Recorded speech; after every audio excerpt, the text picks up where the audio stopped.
Hello, welcome to part 2 of Thriving in Quarantine. And yes, that's possible. So in today's episode, we're going to talk about some things that have to do with the family unit. So, how to prepare your children so that they're ready for any obstacle that you may encounter during this really uncertain time. How to use kindness and how to build memories that your children will look back on and remember this time as special, perhaps instead of more scary. This looks good. It looks good. I like it. I am your host and soul guide, Linda Krause Barnett.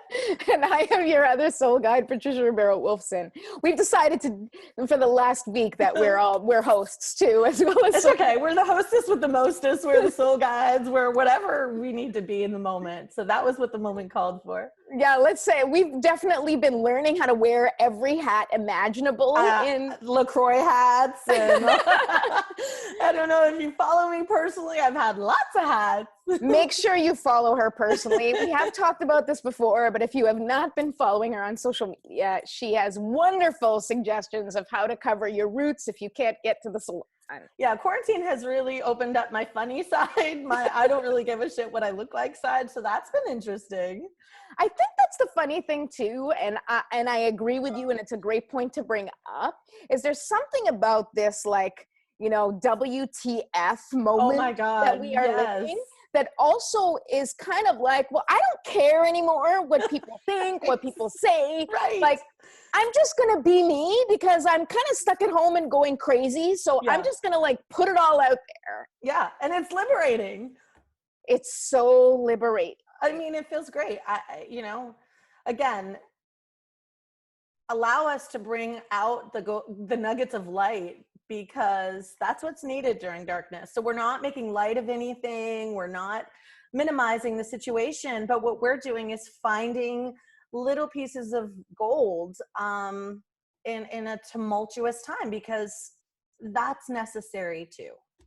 And that's the thing that's getting people through this. And I can tell you from personal experience, when Scott was in the hospital, and even when he was having a rough time, it was sort of really imagining all the good stuff that was to come, and seeing, the possibilities that were, very much away from where he was, and to keep in line with that WTF sort of feeling. Once you've been through hell, or what feels like hell, and we're all kind of going through it in our own way, there is an element of, what, I don't care. And I've seen it with Scott in a way that I can't even describe. And it's not that he doesn't care, because he does, but of stepping into who he is, where all of him is showing, where it's like, he's always had this artistic side, and then of course, the pediatrician side, and he's been able to kind of he kind of keeps them separate. His friends and a certain group of people who follow him on social media know all about his, art side, but most of his patients didn't know he had this art side. And then vice versa, he has this right. all of his art friends were like, you're a pediatrician? Like, the what? And this helped him step into the fullness of who he really is, because he's like, I'm getting a second chance here at being a part of this existence. Here is me. I am this and this. Take it or leave it. And it's been beautiful to see him step into that for him. And I think it's been, a little beacon of light for me, and hopefully for anyone who's been following him or who's seen his journey, to say, step into who you are right now, because what else is there? Who are we hiding for? Who are we holding back for? And that is also true for in the family. There's always this, I feel, an expectation or a hope of who we want to be as a family, of who we're, I want us to be more loving and respectful, or I want us to be more understanding of each other. And it's now is the opportunity, because we're all in each other's faces, for us to be able to put that into practice in a way that we can really make it happen. And that's kind of what I'm hoping to do with today's video and the information. And I think too, exactly. And I think, it it really strips away the fact that we're looking for validation. If you're looking for validation from people who don't accept you for who you are, that's not the validation you would want anyways, right? So when you show up authentically, when you show up with all the parts of you fully, and those people come to you, then you realize, like, these are my people. I've just given you 100% of myself and you've shown up. So clearly I was meant for you, and vice versa. You know, it's how you find your soulful people, your soul colony. And so I think there's advantages beyond any kind of, you know, validation from people who probably wouldn't want you 100% anyway. So this is such a great filter. It's such a great time to sift and filter and get rid of all the crap that doesn't serve our greatest and highest good, and to show up for who we are and find who resonates with that inner core of your being. Absolutely. And let me tell you that if each person does that for themselves, it is only going to benefit your family.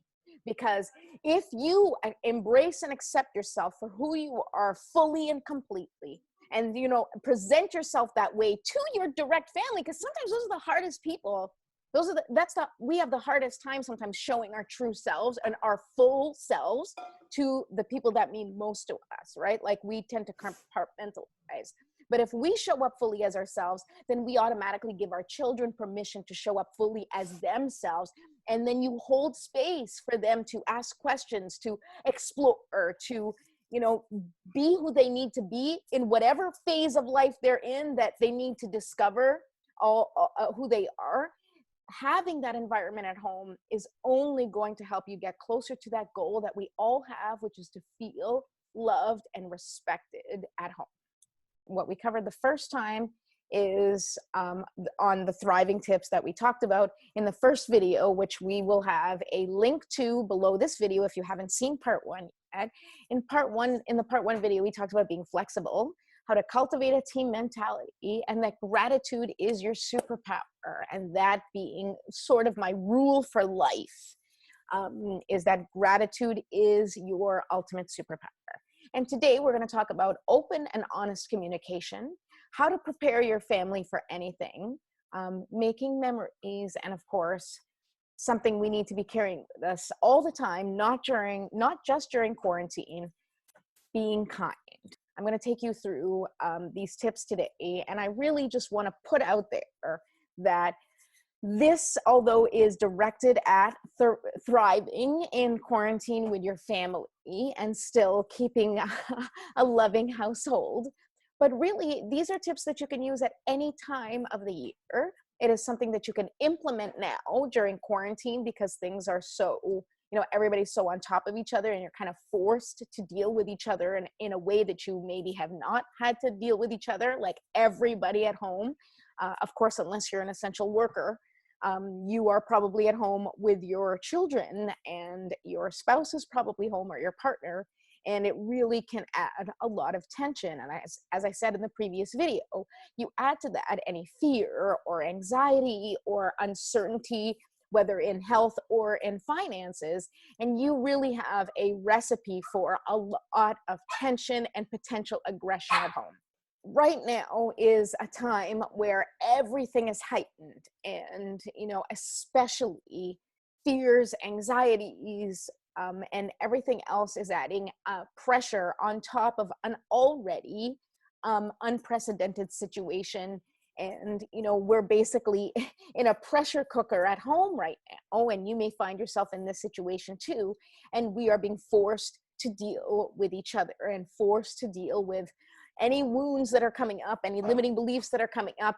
You know, we are facing, you know, some stark, harsh realities, and that is adding pressure to the family home. So these tips, although really, as I said, they are geared to help you through this time, this is a wonderful opportunity to add these tips, and it will help evolve your family dynamic from this point forward. So these are things that you can keep in mind that can be useful for way beyond the quarantine. And if there was a time ever to add loving kindness and to shift our perspectives, now is the time to shift your perspective if you are having a hard time at home. And if you're not having a hard time at home, then bless you. That's amazing. And I couldn't be happier for you. But if you're watching this, chances are you're probably having some challenges at home or really, really struggling. And as I had said in my previous video, my own life, it ebbs and flows just like everybody else. And there's really amazing moments, and I used to say, there's great days and bad days, but it's really more like moments. There's some really amazing moments where we are capturing, like the real true essence of what it is to be in this together. And there are other moments that seem like endless torture in the midst of this craziness. I really hope that you watch this video and take some of these tips and are able to apply it at home so that it can help you as a family, you as a person and you as a family evolve together while we are dealing with, in the midst of all of this. Linda and I have plenty of other resources and a lot of other fun conversations on our YouTube page. And especially if you want, something to forget about all the craziness that's going on, we have some great funny videos that we worked on our episode, our actually episodic version of Soul Seekers TV. Please go check that out right now. Like seriously, like right now. Okay, good. Okay, so let's get right into today.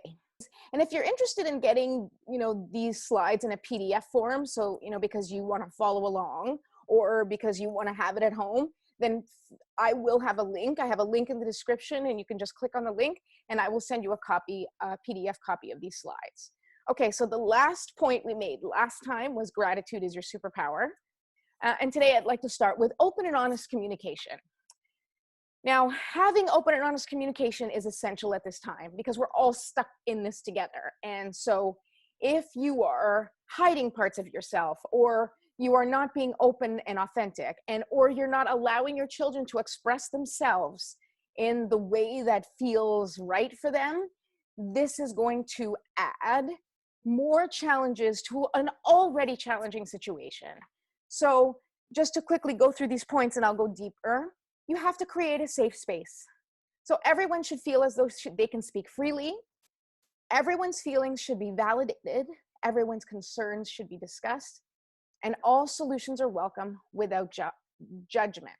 Now, I'll get back to this, but I really want to talk about creating a safe space. Now, this is a really tough time, both for parents and for children, but especially kids right now. They're going to, and I said this in the last video, but it's important to note here, they're going to express their anxiety or frustration or fear in many different ways that you may not be able to connect to those feelings, right? So you may have somebody having a tantrum. You may have somebody who is, acting out. You may have somebody who is defiant at home, who is really making things challenging. You may have a child who, usually seems to comply with everything and is now turned aggressive and angry and really just not contributing at home. And these are all signs of stress in children. Now, there's also other things that might be happening. Maybe the kids aren't getting as much sleep. Maybe they're having, like food at odd hours. And so other things are contributing, but which I'm not judging because my kids have been going to bed late and pretty much like lunch and dinner and breakfast is like whatever I can muster for that day. And especially when my husband was sick, it was kind of like, okay, whatever you want is in the pantry and I'm making, lunch right now. And some days lunch was at 12 and some days lunch was at 4. And, some days you just do what you can. And so I don't want you to judge any of that. But obviously these things may also contribute to your children feeling unsure, uncertain, unsafe in this climate. And so what you can do is just provide an open space for them to be able to communicate with you, whatever it is that they're feeling. And if they say something and you're like, I suspect that you're feeling this way because of something, like if you think, oh, I think they're saying this because of this, then sit down with them and allow them the opportunity to reveal what it is to you. Well, why are you feeling that way? Well, why do you think you're so angry? Like what happened didn't seem to me such a big deal. But why do you think you're feeling angry? I don't know, mommy. Okay. But how does the anger feel inside of you? Like, it feels red and hot. And okay, so what do you think is coming up? Like, was there a word? Was there something that was said? And you may actually know why they're feeling that way. And I think that you probe as much as you can. And then if you kind of want to help them put the pieces together, I'm someone who I like to do that for my kids. Like, is it because you're feeling left out from this? Or is it because you're missing your friends? And they may say yes, but if they know that they can speak to you openly and honestly, and I find that sharing your own personal stories about your own fears, you don't want to sit with your child and be like, I'm so terrified about what's happening. I can't believe it, right? Like, you may not want to show complete and utter fear to your children, but it is perfectly okay to say to them, I really have no idea what's going on right now. We're doing our best with the information that we have. We don't know how long we're all going to stay home. We don't know if you're going to go back to school.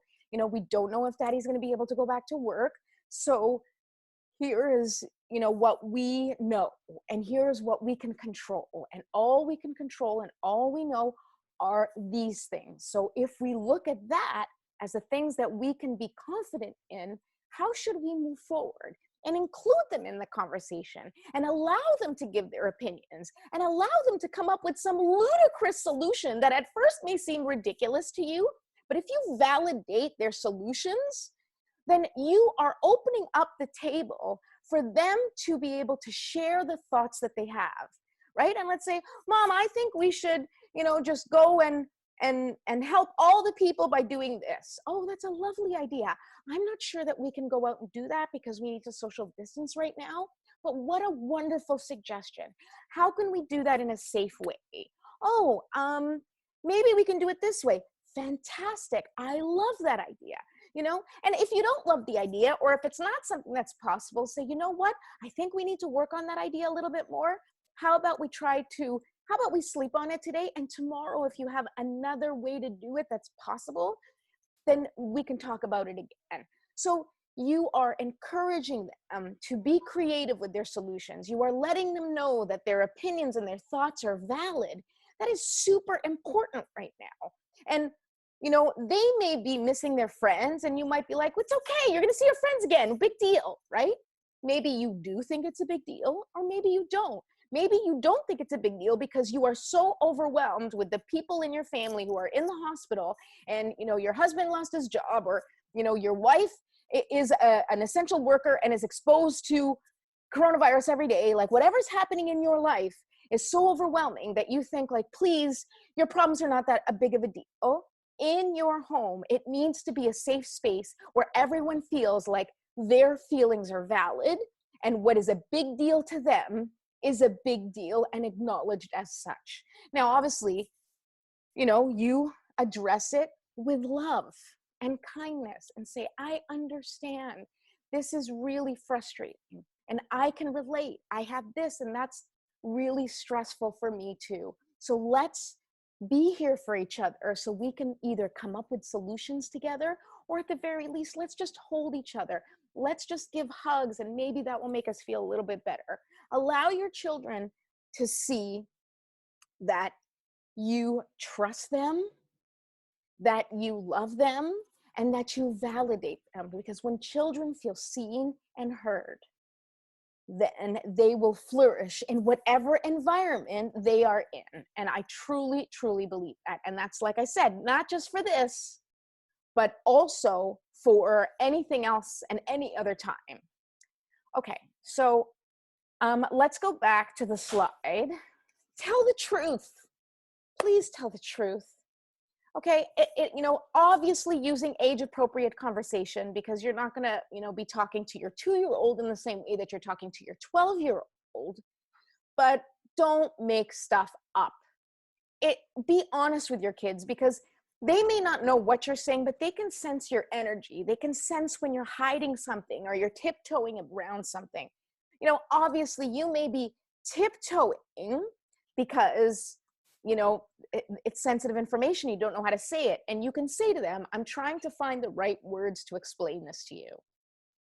And, you know, if you're not ready to talk to them about the questions that they're asking you, you can say to them, I really want to give you an honest answer. Give me some time and I will get back to you. And then you have to get back to them, and in a truthful way. Say, I don't really know. They might say, like, mommy, is so-and-so going to die if somebody's in the hospital? You can be honest, and you can say, I don't really know, but we're going to do everything that we can to, hope that that's not the case, or, whatever your spiritual inclination is. You can say, we're going to sit and pray, or we're going to, wish them well, or, we're going to, draw pictures and send them a card, and hopefully that will make them feel better. Whatever you can do, be open and honest with them. And if you don't know the answer, it's okay not to know the answer. We don't know the answers to everything. And in fact, our kids seeing that we also don't have the answers to anything makes them feel good about the times they don't have the answers, right? Because, like, especially if they're going to school and their teachers ask them a question, they don't have the answer. Sometimes that makes them feel dumb. But if they see that the grown-ups sometimes don't have answers, but they're not panicking about it, it teaches them how to relate, and also how to deal with not having the answer, and say, you know what, I'm not sure yet, but let's do some research on it. Let me look into it. I'm going to call some people I trust. I'm going to go look online and see if I can find accurate information about this from trusted sources. And we're going to get an answer to this. If it exists, we will find it. And that's important. Show them your process of getting down to the truth. If there's questions that you have and you're talking about things at home, and you may find yourself talking about things with your partner and not even realize, like, that your children are listening. You might be talking about the rates, the death rates, or the fact that nobody knows if this virus is going to get reactivated, or if the antibodies are coming, if they're even worth anything, or we don't know anything. And so if your children are hearing you talk about this, they may be making up stories in their own heads. And they might ask you questions. And hopefully, if you've created an open and honest environment in your home, an environment where they feel comfortable in expressing themselves, they may be like, what does that mean, Mommy? I don't understand. Does that mean more people are going to die? You can say to them, I'm not sure, but you know what? I'm going to research this site and this site and this site, and hopefully they'll have some answers. And I will let you know what I find out.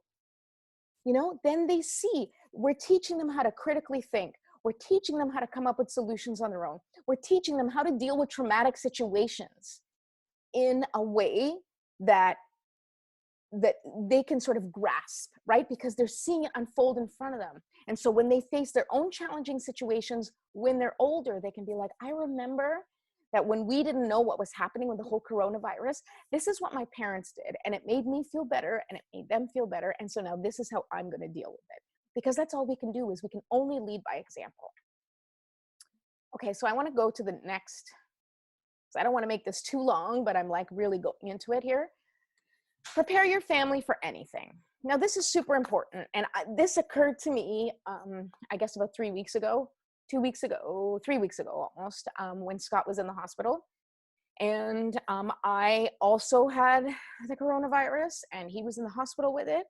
And I felt myself like really fading. And so I had on and off fevers, and I had body aches and pains. And it hadn't hit me the same way that it hit my husband, because I knew how hard it hit him. I was, in a way anticipating, like, am I going to go down? Because if I go down, we're in trouble. If both of us are down, who's going to watch our kids? Because I couldn't send them to my in-laws, because that would be putting them at risk. I couldn't send them anywhere because they were exposed. Because obviously, if, not just my husband, but me as well, if both of us went down with the virus, our kids were exposed. And whether or not they were showing symptoms, which they had their own fevers during all of this, but at that time, they were okay, but I knew they were exposed and they had to be away from people for 2 weeks. And that was a scary situation. So I started to prepare my children how to take care of themselves in the house in case I went down. And, that is when I really upped the responsibilities for each of them. I made sure, like, there was already things that they were doing on their own, but I introduced, like, taking care of the kitchen, and taught them how to make a few things in the kitchen, and how to clean up. And how, what was important for them to know, and show them how certain doors lock, and all those things that I had been taking care of for them.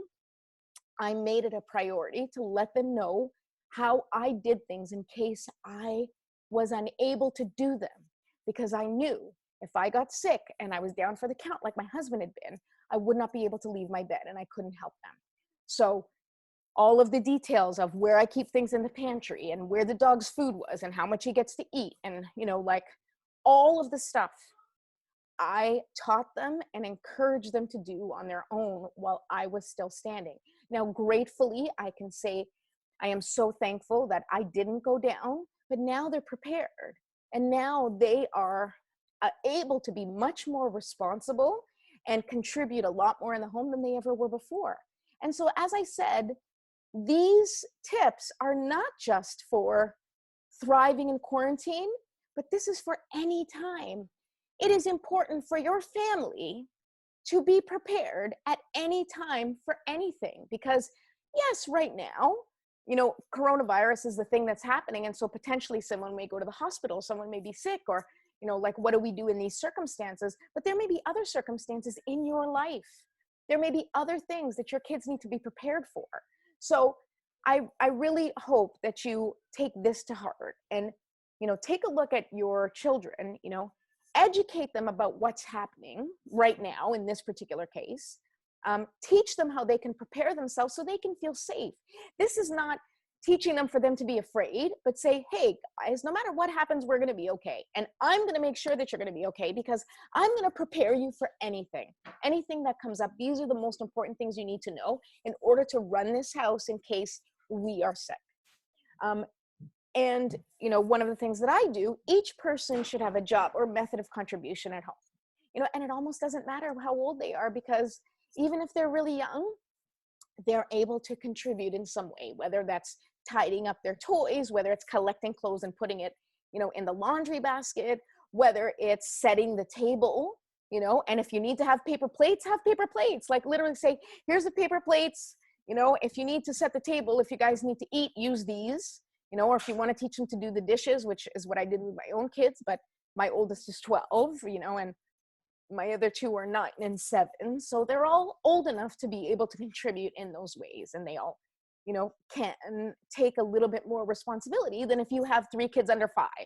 That's going to be a little bit tougher, but there's certain things that you can still teach them, and you can still show them how they can contribute and how they can get their own things.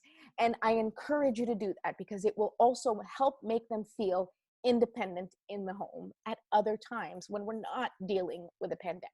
And the next thing is making memories. So this is tough.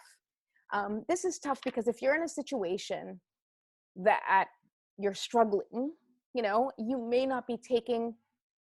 not have the ability to take the time with your children. If you're an essential worker and you're out of the house, for 10 hours a day, and then you have to come home and strip your clothes out and go shower, and then it's nighttime and your kids are going to bed, it may be difficult for you to create memories. Okay? And if that is your reality, then what I recommend is to try to find some time to do something that's unique or different that you are able to do. Whether it's a quick FaceTime video while you're on a break from work and just say, just want to let you know that mommy loves you so much. I can't wait to tuck you in. Or if it's like, at night when you get home and after you've showered and they're in bed, you do a quick little nighttime story, or you watch a family movie or a family TV show, depending on your schedule. If there's a little something different that you can add to this time, it will create a memory that they will remember for the rest of their lives. And instead of remembering the trauma, most of them will remember the beautiful memory. And that is what's going to happen with this. A lot of the kids are going to remember that they were home, away from school, and that they got to, be on their iPads and play virtual games with their friends. They're going to remember that, you made a pile of pancakes and waffles for breakfast one day. They will remember that, you guys tried, baking a cake and it came out terribly. They're going to remember the games that they created with each other because they were so bored. Allow these memories to be created. And I have here, this is an opportunity. And I do believe it is an opportunity if you are in, and I'm going to put myself back on the screen. If you are in the situation where you can see this as an opportunity, if you are struggling, as I said, do what you can to do the smallest thing to contribute in some way to a beautiful memory. Like I said, like a quick little video with your kids, or even a love note you leave on the fridge before you go off to work in the morning if you can't be with them. These little things that you do, that little love that you put into a little something for them, will be a memory that you create. So do not judge yourself if you can't do some of the things on my list. The things on my list are simply suggestions for people who are able to make these suggestions happen. If you are unable to make these suggestions happen, you can be creative and figure out, what beautiful memory can I give my children from this? And there can be something. You might be somewhere and find a rock in the shape of a heart and bring it home and say to your children, I found this rock today and I was having a really rough day, but I found this rock with a heart and it reminded me of how much I love you. Here, let's put this on our table, and always remember that no matter what happens, we love each other. That's enough. That's enough. You can teach your children a new skill if that's something that's possible. If there's something that you love to do, whether it's cooking or knitting or art or something, then take this opportunity to teach them how to do it, because you may have the time. If you do, like I said, make quarantine art. Now, we've done that a little bit where it's like, and I specifically say quarantine art because it's kind of like a free-for-all where you literally can be like, okay, I have a friend of mine now, granted, this friend of mine is an art teacher, and she, when we were having a rough time, she came and brought like stacks of art supplies, like egg cartons and markers and construction paper and all sorts of things. And she dropped it off at our door. And I basically gave the kids, this bag and said, make something out of this. And she actually had suggestions of what they could make, which was amazing. So it wasn't me, it was her. But I didn't like stand over them and make them create something specific. I was just like, do whatever you guys want. Here's glue, here's glitter, okay, no glitter, I hate glitter. But here's glue, here's tape, here's, like some paper, make something. And then you take pictures and you remember you made that during quarantine, and that becomes your quarantine art. Play games with their rules, like for real. Like if you guys are like me, maybe you don't like playing games. I'm not a big game person. My mom, I guess I take after my mom. My mom always said I don't play games if I can't win. And I'm not exactly like that, but I don't gravitate towards games. But when I allow myself the opportunity to just relax and allow myself to jump in and join a game with my children, one of the most beautiful gifts that I can give them, which is a gift that you can give them too, is to let them make up the rules, whatever rules they are, whatever they say goes. And when you are following their direction, number one, they feel like they're, in control, which they very rarely do. Number two, they want their moms and dads to follow their directions. Like, you're always telling them what to do. So if you do something, say, okay, whatever you say is what I have to do. That's like a beautiful gift for them, is to play the games by their rules, even if it's a game that has different rules. If they want to play by some stupid rule that they made up, as long as everybody's in agreement in terms of, like, if you have, like I said, I have 3 boys. So as long as all 3 boys agree with the rules and there's no fighting, play by their rules. There's nothing wrong with that. The other thing is, do science experiments and let them get messy. This has been really hard for me. I really have to be honest, because I don't like things getting messy, but thankfully the weather has been good. And so I have taken the experiments outside and let the boys like do stuff. And I've also let them do things in the house. Although it takes a lot of mental preparation for me to let them do that, and also a whole big speech at the beginning that's like, whatever mess you make, you have to clean up. But let them get messy. Let them do science experiments. Come up with stuff if you have, and if you don't, go look it up on the internet. You can go on YouTube, go science experiments for kids, and there's like a gajillion of them. And every kid I know loves a science experiment, because they're messy, because it does stuff. Like, they just love it. So allow them to do those science experiments that you may not otherwise let them do.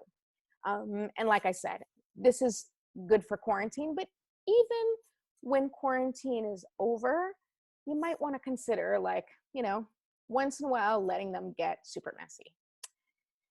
The other thing is this, and I really want to focus on this because I think it's important, or, kind of bring back the board. Listen to their dreams with complete attention. It's really important. Listen to their conversations and their dreams, because there's going to be things that they're going to talk to you about that make no sense to you, whether it's a YouTube channel or some stupid TikTok that they watched or a video game. And you may have absolutely no interest in hearing any of it, or you are so stressed out and anxious or tired that you don't want to have anything to do with whatever it is that they're discussing, because you're just like, I just can't take the time. Or if you can't in that moment, which I completely understand, say to them, I really want to hear everything you have to say. Give mommy or daddy, who's ever watching, 15 minutes or 20 minutes and give them a time. Let me finish doing this, and then I promise you will have my full attention.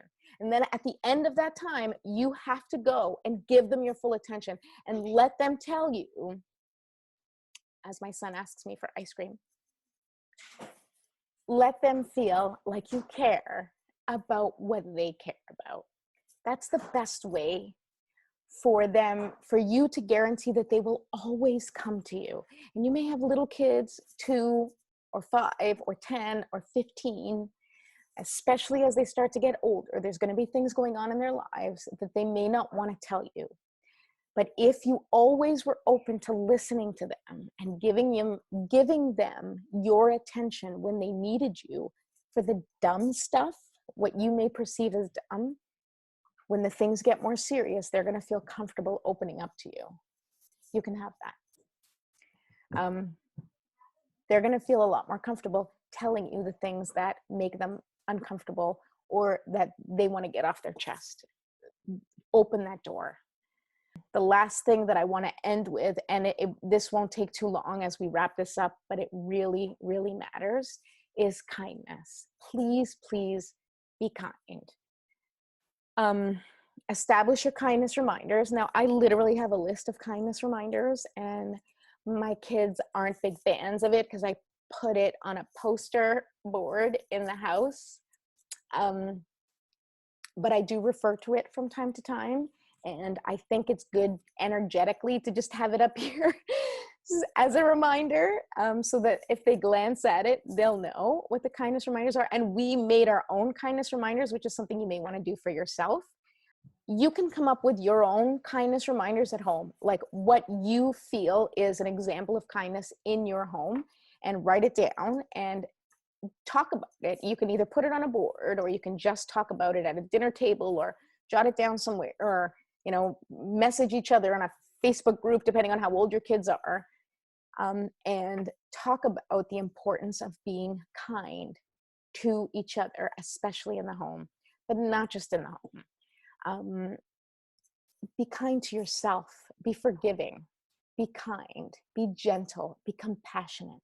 It is so important for us to add compassion right now, especially as, anxieties run high, fears running high. All of our emotions are elevated right now. And if we are not kind to ourselves and to others, it's very, very easy to blow a fuse, to short circuit, and say a lot of things that you don't mean. But if you are gentle with yourself, it's more likely that you will be able to be gentle with others. And with the constant reminder to be kind, it will help you get through this, and also any other challenge that may come up with you. And here's the thing that I really, with this, I just want to focus on for a moment. And I have this here. I just moved the whole thing. You are entitled to feel anything. And I tell my kids this: you are entitled to feel anything and express anything, but you must do so in a kind and loving manner. So if somebody says something or does something that upsets you, you are absolutely allowed to be mad. You're allowed to be pissed or sad or depressed.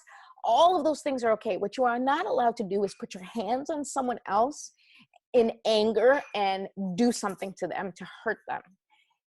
Be open and honest in expressing your feelings without being hurtful. Do it in a kind and loving way. And, it happens here. And some days it works better than others.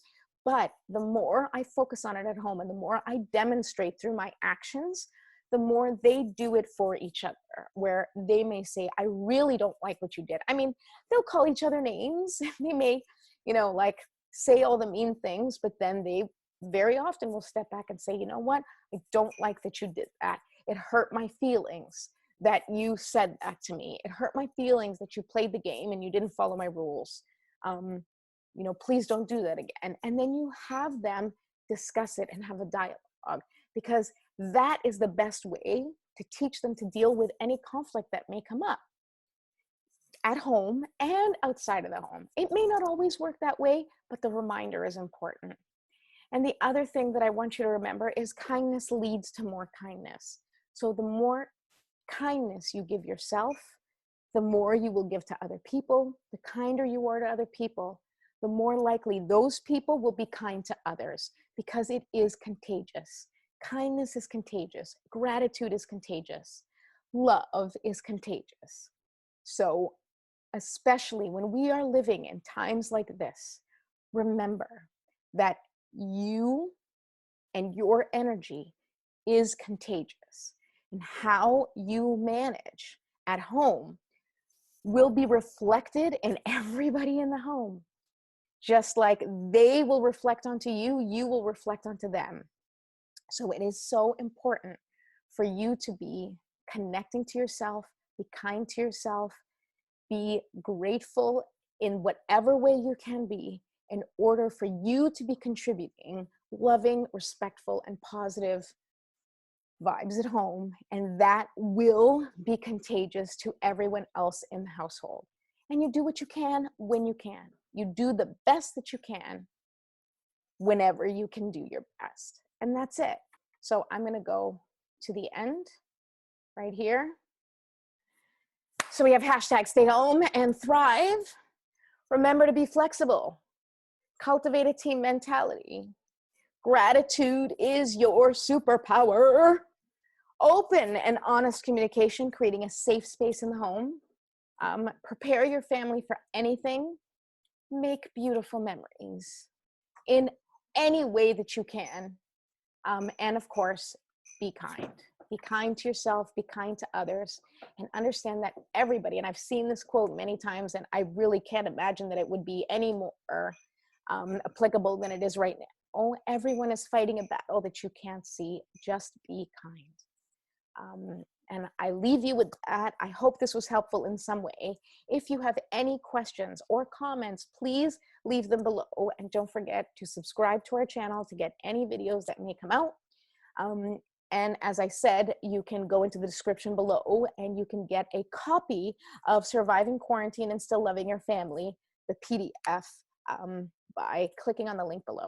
Please share this with anyone you feel would benefit from it. And we hope that you've enjoyed our two-part series. We hope that it's given your family a little bit of comfort, and we hope that you're looking forward to thriving during this time of chaos. And we will be back with much more. Can't wait to see you real soon. Bye. Bye, everybody.